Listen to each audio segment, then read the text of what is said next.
Hello survivors, welcome back to the channel. In today's tip guide I'm giving you 10 tips for DayZ. DayZ is an open world survival game without any rules, and while the game gives you some tips in the loading screen, I thought it'd be a good idea to give you the tips they simply don't tell you. So without further ado, let's get started. Tip number 1. Picking a server. Picking a server is gonna be your first step. Besides the official and experimental servers, you will also see community servers. These servers are often easier for beginning players as they will offer starter gear or more loot on these servers. You also need to choose between PvP or PvE or the combination of them. All of these have their own qualities, but you gotta decide yourself what you think would be the best experience. Don't worry though, you can always start over on a new server. Tip number 2. Food and water. Now that you picked a server and have spawned, your first instinct might be to see where you are. Don't worry about that. First things first, find food and water. Your survivor will spawn with half a bandage, any piece of fruit or vegetable, and a glow stick. Eat the fruit or vegetable you have in your pocket right away and then head into the town to find supplies or go on the hunt for animals to cook some food. You can also make a trap for hares and chickens. You can make this with a stick and wire.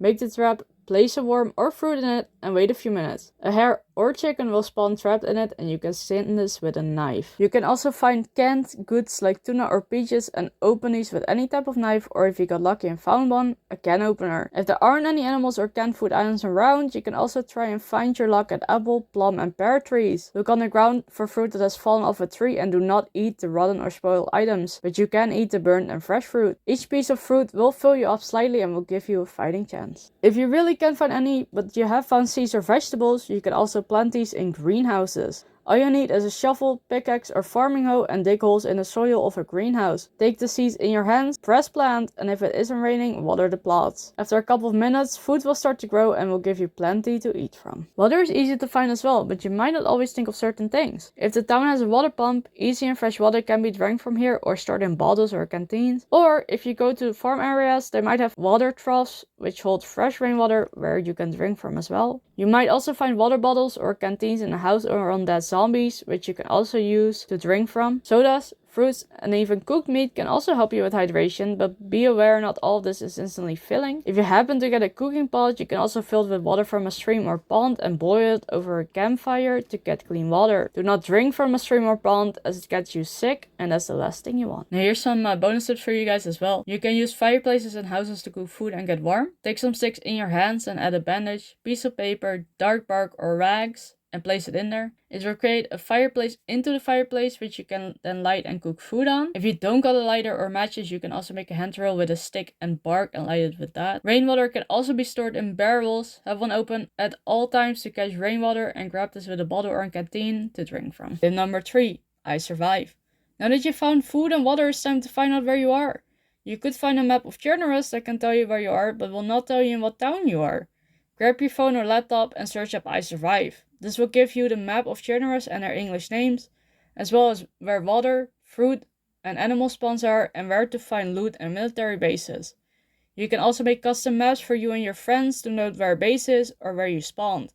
It is super handy and I suggest pulling it up, especially in your first days. Tip number 4. Medicine. You found out where you are and suddenly you're sick. There's plenty of ways you can get sick, but usually if you're not going out of your way to get cholera or gas poisoning, the most common ones will be the flu or blood infection. In this table on the screen right now, you see all the sicknesses and how to cure them. Also, bonus tip, if you are out of food and water and want to drink from a pond or eat burnt meat, pop a multivitamin. It will give you 100% resistance to things like cholera and food poisoning and will guarantee you will not get sick if you eat right after. Tip number 5. Enemies. You might think you're safe in the woods as there's no real zombie horse in this game. You're mistaken. Besides the variety of zombies you're gonna encounter like mummies or different kind of military zombies, you also encounter wolves and bears. Bears especially are tough enemies, and if you only got a sword on you, you might find yourself in a pickle. Wolves on the other hand are usually a one shot with any type of gun, but can cause some serious cuts or even blood infections with their bite. And as they travel in packs, you might find yourself outnumbered pretty fast. These encounters are always random, but you don't need to worry a lot of them sneaking up on you. When a bear is in the area, you will hear their noises, and if it charges at you, it will growl towards you.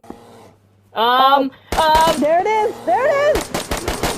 Wolves on the other hand are easily noticeable because they will howl, usually from a far distance away, which gives a heads up to you that wolves are in the area. However, hearing a wolf howl is a pretty chilly sound.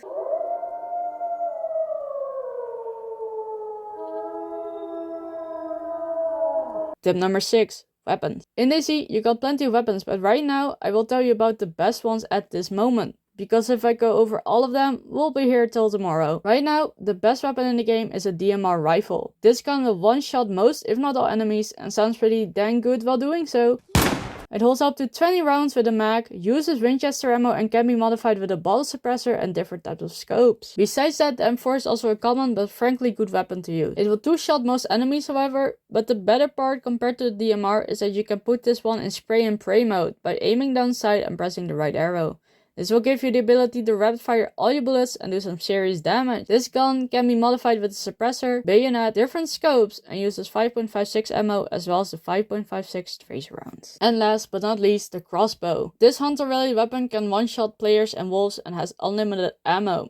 All you need to craft bolts are sticks and a knife and you can make improvised arrows. While these do less damage than bolts, they are just as effective and will help you out a lot. The downside to the crossbow is that you gotta reload after every shot and there's no quiver currently in the official game that makes it a multi-shot. Tip number 7. Building. You might want to try and build yourself a little base. This base can exist out of a house and a barricaded fence, or you can build this all yourself. The most important part of a base is knowing what to do and what to use. First things first, if you are going to build a base which you hope to last for a while, you need a flagpole build. This takes a couple of logs, 32 big rocks, nails, rope, wire, a flag, a sledgehammer, a pickaxe or a shovel, and a hammer or a hatchet to build it. This will be the one that takes the most time. If you want to add in watchtowers, you will need a handful of logs, nails, planks, sheet metal, which is optional, a shovel or a pickaxe, and a hammer or a hatchet. You can also modify these with camo nets and barbed wire. To attach barbed wire, you will need pliers though. You also want to add in a fence, which you will need 2 logs, planks, and sheet metal, again optional, a pickaxe or a shovel, nails, and a hatchet or hammer for. If you want to make a fence a gate, you also need to add wire to it and use pliers to build the gate. You can also lock this by getting a 3 or 4 dial lock and giving the gate a combination of your choosing. You can also add barbed wire to both the top and the bottom and add a camo net to this. Say you don't want a full on base, that is fine. You can also build a shelter for just a night or 2. You do this by combining 4 sticks with a rope and place it. Then you'll need 4 long sticks, 50 small sticks, leather or tarp to make it, and all you need to do is combine it all. Unlike the flagpole, watchtower or fence kit, however, you do not get the shelter kit back until you pack it up again. You can only pack it up if it's empty. Now, some bonus tips. You can also rotate items by placing it and then pressing the up or down arrow to rotate these items. This is especially useful if you want to place something in the corner of a building or your base. Also, if you're placing a fence, place it from standing inside the base area facing to the outside. This way, people can only shoot out your walls and not break it with a pickaxe or a hatchet. Tip number 8. Cars. In this game, you can find a handful of vehicles. You have 4 civilian vehicles, the Ada,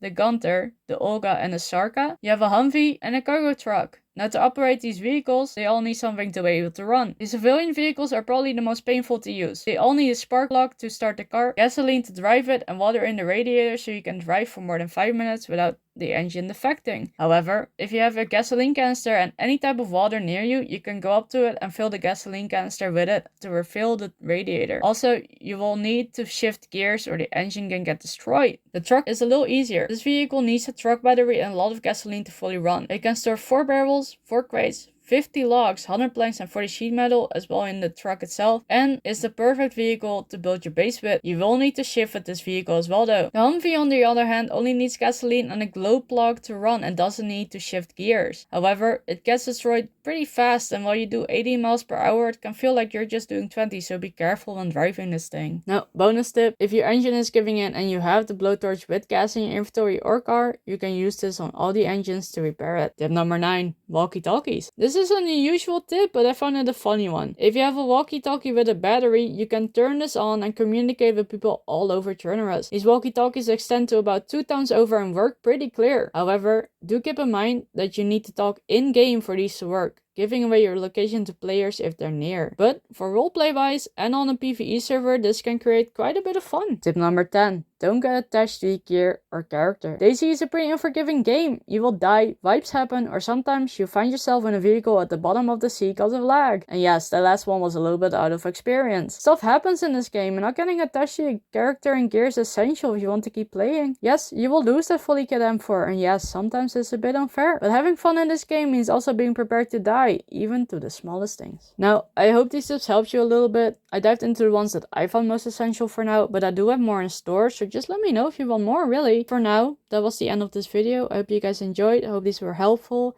And I hope to see you guys next time. Have a nice day, nice night, warfare. I'll see you guys in the next video. Bye, guys.